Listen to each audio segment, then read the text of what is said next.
It was, I believe it was here, right? So we got a very nice reactive buy, a one-touch bounce, every trader's nightmare. Reactive buy pops up, right? This is a very good shortable area, but instead I'm over here looking at this and thinking I should get long, right? You get a rejection, not that great. I'm buying it, right? I buy it, take a little piece, not going anywhere, take a stop, buy it again, take a stop. So number one, we're below the level. Number two, there was no reactive buyers at that point. Zero reactive buyers at that level to get me into the long side. So that means that no matter what kind of trade you take, you have to have the reactive buyer sell to actually get you in the trade, even though there might not be stuck traders. So you want to see absorption as well, right? Absorption is, again, to review the absorption on the DOM right here would be that you're eating up these bids, you're eating up these bids, you're eating up these bids, but it can't drop and there's a reaction buy, right? These guys are getting stuck, so absorption turns into stuck sellers, and then you're looking for that turning point. So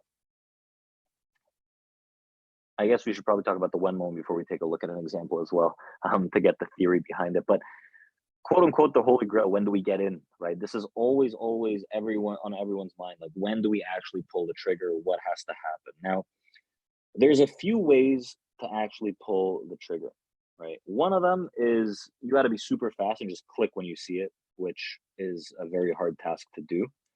um, I don't think many traders are able to do that. I don't really do that myself because it's very hard, right? When you see that reactive sell, reactive buy, and you click right away, and you're one of the first people in. The other way is when you get a massive reactive buy or sell based on stuck short, stuck long, whatever the case may be, and you get a huge rejection, right? 2, 3, 4 points that rejects that price, and you're very evidently seeing that there are stuck traders at those areas. Now, the alternative, like you can then take it a few different ways. You can just blind limit back into the area where it actually sold off or got bought out from. And what I mean by a blind limit is, let's say we have a level like this, we get a massive reactive buy. When it's up here, let's say it's up 3 to 4 points past your level. A blind limit is just putting the trade on here without even letting it come back and see what it does, right? Because sometimes these guys, like sometimes it happens like this where you get a nice reactive buy, it holds, you get more reactive buy, and you can get in, right? These are the two different types of getting in moments that I would classify as like higher probability, right? Like seeing, okay, massive reactive buy, I already know that they're there. I can just give it a little more leeway and say, you know what? Just in case it goes a few ticks past the level, I'm just going to get a little greedier on my entry. So I'm not entering here because I'm going to get stopped out here. I'm going to look to enter down here if I'm going to blind limit, right?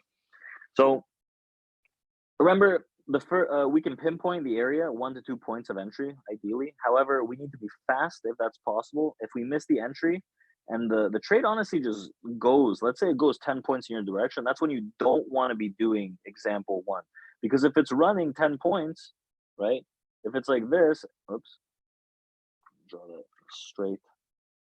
If it's like this and it's up 10 points, right, and you're putting limits here, when it comes down, it could just dump right through, right? It's already ran way too far. So with a reactive buy or sell, you want to see like a 3 point jump, 4 point jump, and then it's okay.